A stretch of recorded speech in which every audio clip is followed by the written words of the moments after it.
saya terus terang sangat bangga ya melihat Dimas ya, seorang muda yang di sangat muda, junior college ya, tapi sudah menekuni isu-isu bidang politik luar negeri.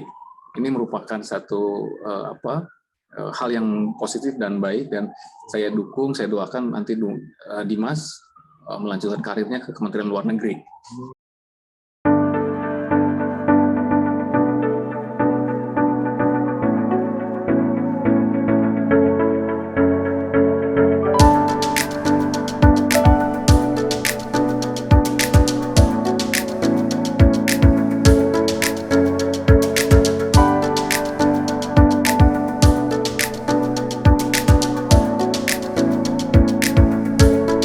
Dimas. Sore Pak Konsul. Dimas, apa kabar? Alhamdulillah baik. Apa kabar Pak Konsul?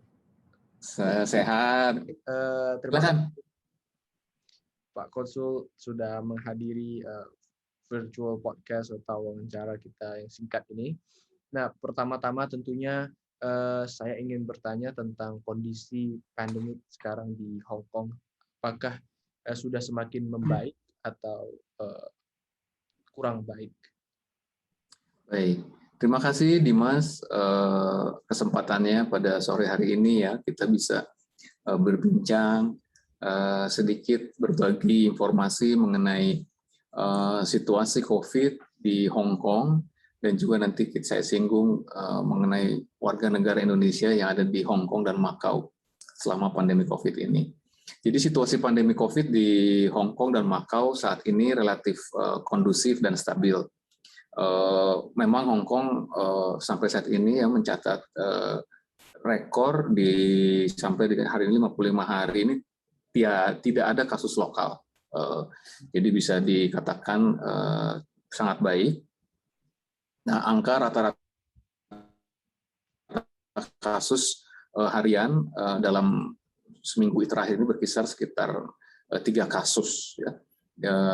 Dan itu pun kasusnya sebagian adalah kasus impor. Jadi kalau untuk di lokal sendiri bisa dikatakan 0, tidak ada kasus. Nah, ini sangat kondusif bagi penduduk yang tinggal di Hong Kong ini. Nah, namun demikian pemerintah Hong Kong dan Macau tetap secara serius menerapkan berbagai kebijakan ya, termasuk tindakan tes PCR bagi orang-orang yang dicurigai berkontak dengan positif COVID, dan juga yang terpenting melakukan tracing. Tadi yang Dimas juga sampaikan, tracing menjadi penting untuk segera melokalisir orang-orang yang diduga berpotensi membawa COVID. Nah, di samping itu juga penerapan pembatasan sosial yang ketat ya, seperti di Indonesia juga PPKM istilahnya di sini pun diterapkan, di mana di restoran dibatasi kalau untuk dine in istilahnya makan di tempat hanya 4 orang per table, tapi kalau di beberapa restoran yang sudah pegawainya divaksin ya, itu boleh menerima pengunjung sampai 8 orang. Nah, ini juga bagian dari upaya pemerintah Hong Kong untuk membatasi penyebaran COVID. Dan yang terpenting adalah juga diseminasi peningkatan kesadaran warga Hong Kong sendiri, ya, dan juga warga asing yang tinggal di Hong Kong sebagai residen untuk ikut mendukung program pencegahan COVID di Hong Kong ini. Nah,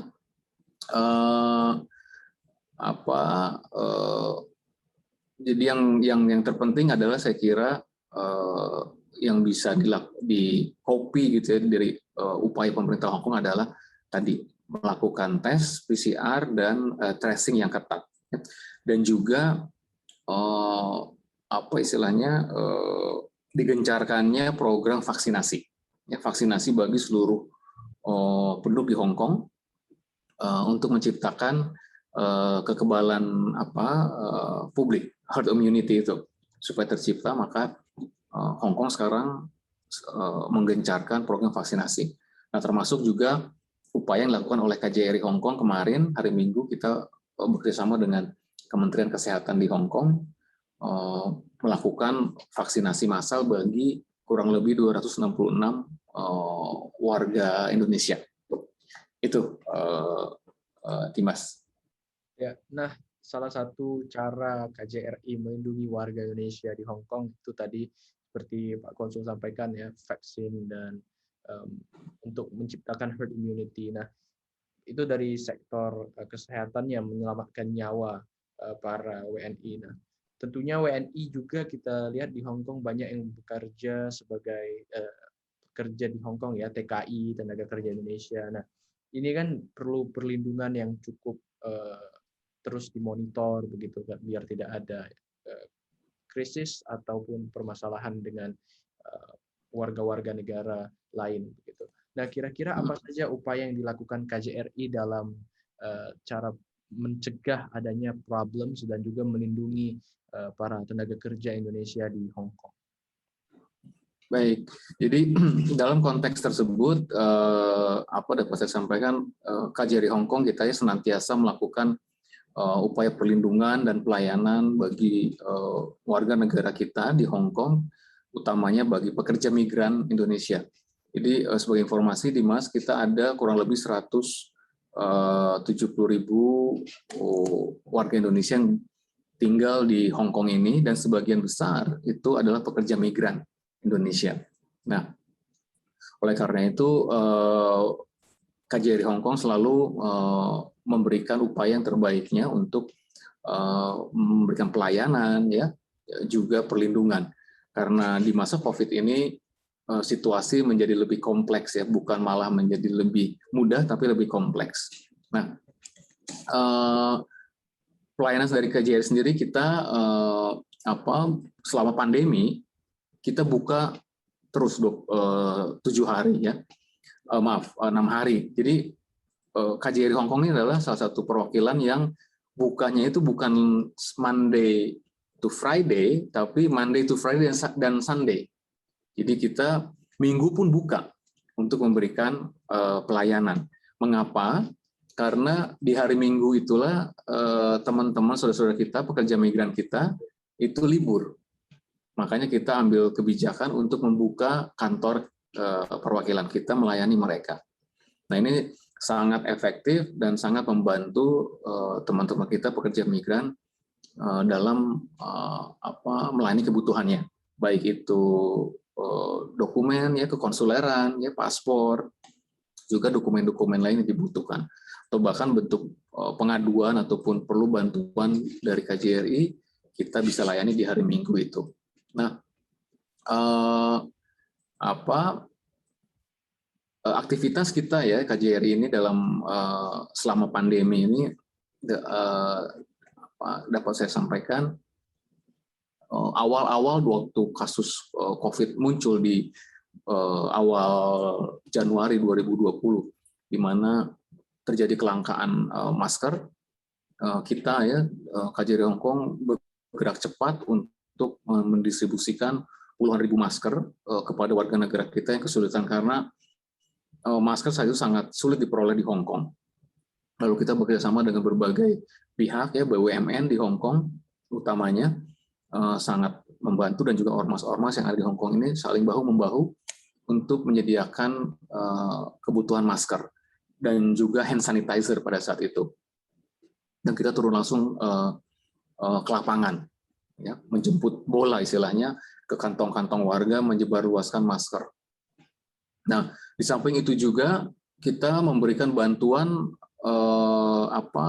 repatriasi bagi warga Indonesia yang terhambat, ya, dikarenakan COVID, karena beberapa penerbangan, ya, khususnya dari Makau itu ditutup, tidak ada penerbangan keluar dari Makau. Satu-satunya cara adalah melalui Hong Kong.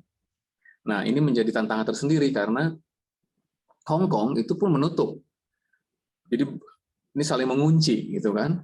Nah, ini pendekatan yang baik dari kita KJRI kepada pihak Makau dan Hong Kong, bahwa kita minta diberikan dispensasi bagi warga kita yang bermukim di Makau ingin kembali ke Indonesia melakukan transit di Hong Kong. Karena kalau masuk di Hong Kong mereka harus semua asing ya harus karantina. Bayangkan karantina 14 hari di Hong Kong kalau itu aturan normal akan sangat memakan biaya besar dan juga akan menjadi complicated gitu kan. Nah, akhirnya kita berhasil melobi pihak pemerintah Hong Kong untuk diberikan dispensasi. Jadi warga kita dari Makau yang ingin kembali ke Indonesia, ya kita bantu untuk bisa terbang langsung tanpa harus karantina. Nah, ini berhasil dengan baik. Itu langkah yang kedua yang untuk repatriasi. Dan yang ketiga yang terpenting, kita dari sejak awal COVID terjadi ya di 2020 sampai sekarang adalah melakukan diseminasi, sosialisasi, edukasi ya bagi seluruh warga kita bagaimana mencegah COVID ya, melindungi diri melalui vaksinasi dan juga cara hidup yang sehat dan melakukan protokol kesehatan yang ketat ya. Dan vaksinasi yang terpenting utamanya. Mumpung artinya kita di Hong Kong ini vaksinasi dapat diperoleh dengan bisa katakan mudah dan disediakan gratis oleh pemerintah Hong Kong. Dan juga yang tidak kalah pentingnya juga adalah kita memberikan advokasi hukum ya, pendampingan bagi warga negara Indonesia juga ataupun pekerja migran kita yang mengalami masalah-masalah hukum di Hong Kong ini. Mungkin itu, Mas. Nah, jadi apa yang telah Pak Konsul sampaikan membantu melindungi warga negara Indonesia di Hong Kong, it takes a team ya, tentu harus bisa bekerja sama dari KJRI, baik juga dari Indonesia, dari Kemlu, dan juga lobbying dengan pemerintah pusat. Nah, it takes a team, tapi a team has a leader. Nah, kan Pak Konsul ini salah satu leadernya tuh di Hong Kong, untuk Hong Kong dan Makau, representatif dari Indonesia. Kira-kira apa tantangannya sebagai Konsul Jenderal Indonesia di Hong Kong dan juga sebagai diplomat selama beberapa tahun yang lalu?